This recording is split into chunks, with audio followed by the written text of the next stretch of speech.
Hi everybody, Golden Era Bookworm here. Today I'm going to look at Sissy Squat by Vince Gironda. It's a actual original booklet with these original booklets actually they lasted a long time because they were proper productions.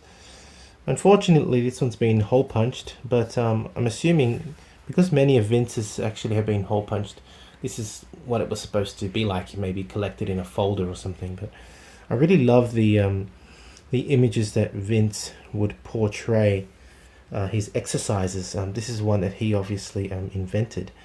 The reason it's called the Sissy Squat is actually, according to Vince, that it would make a sissy out of any squatters. If you haven't tried the real Sissy Squat, and I mean the Vince Gironda Sissy Squat, take a seat and enjoy this because you're going to learn something, I'm assuming. Most people do the Sissy Squat wrong. I've seen Roman chair versions and people on hack squats on Smith machines, and yes, theoretically you can do the Sissy Squat on them on some of these machines, but there is a particular method that Vince Gironda taught, and we're going to go through this, and I'm actually going to probably do a demonstration video as well. So let's quickly go through the booklet. 3 sets of maximum effort, or the Sissy Squat by Vince Gironda. Now this booklet, yeah, it's written a bit small, right? All the font is rather small, and he writes rather clearly in the introduction. This exercise is thoroughly misunderstood.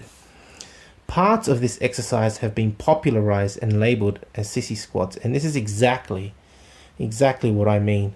There are many people that do all these different versions of it, but they are not the Sissy Squat as taught by Vince Gironda. Now he actually, sorry, my mistake, he actually did not invent this. He promoted this. The inventor was actually Monty Walford, whose leg development was unparalleled according to Vince. And what was so amazing was that his thighs, at the upper thigh, was basically the same as his middle thigh. And can you imagine the look on a thigh like that? As Vince says, he's the only man that I know who possesses this measurement. Incredible.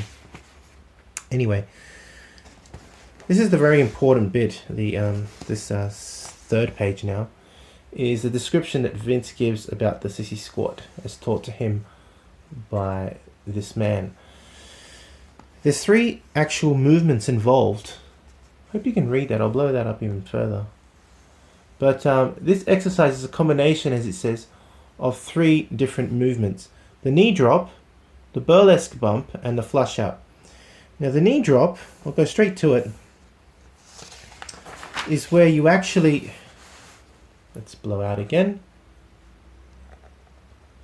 As you can see from the image, you actually keep your shoulders, your hips, and your knees in one line and drop.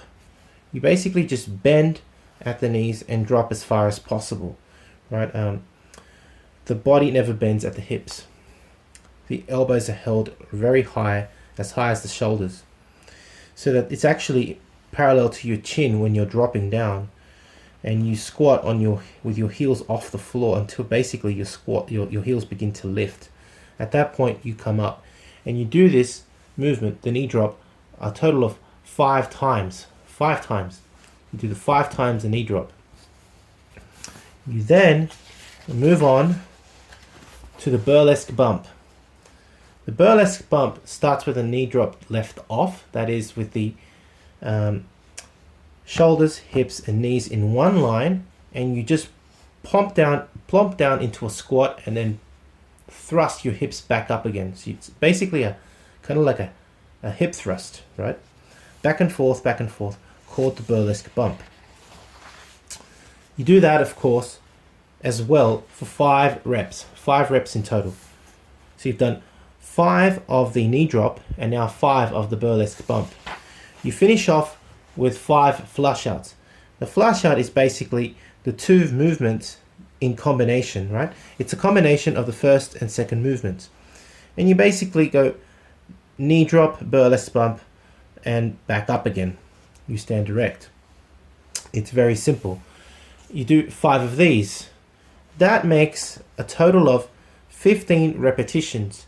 That is 5 reps of each movement. So you actually do 15 movements, of which consists of 5 flush outs, 5 burlesque bumps, and 5 knee drops. That's one set according to Vince.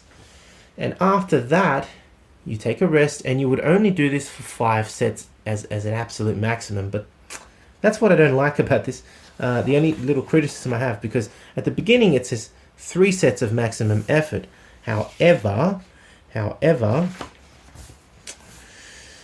in this section he actually says, so you perform each movement for 5 repetitions only, 15 repetitions total for the 3 movements, for no more than 5 sets. So he actually goes in between. You can actually go maximum 3 sets or maximum 5 sets. Either way, I really enjoyed this short little booklet. At the end it goes through the anatomy of the leg in rather a lot of detail. And this is actually a snippet from Our Moving Body by Rue Snodgrass. And Rue Snodgrass is a very famous publisher. I think he was with Vince for a while, and he's got some really excellent material. I'm going to try and get it as well.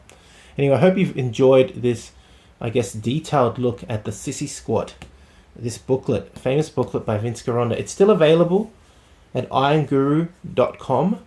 Of course, these are not originals. These are e-scans, e-booklets. Fortunately, I've got the original, and you can pop me any questions. As mentioned, I will be doing the Sissy Squat demonstration on a separate video. And if I didn't say it clearly, I'll say it again. You do it on a block. You've got blocks probably in your gym nowadays.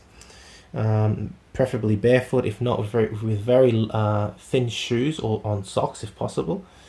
And it's 3 movements: the knee drop, burlesque bump, and the flush out, each done for 5 reps each, for a total of 15 reps. That's 1 set, and you can do it for between 3 to 5 sets. That's the Sissy Squat. Hope you've enjoyed it. If you've enjoyed this video, please give it a thumbs up. Subscribe if you haven't to the Golden Era Bookworm, and leave me a comment. Thank you for watching. This is the Golden Era Bookworm. Bye for now.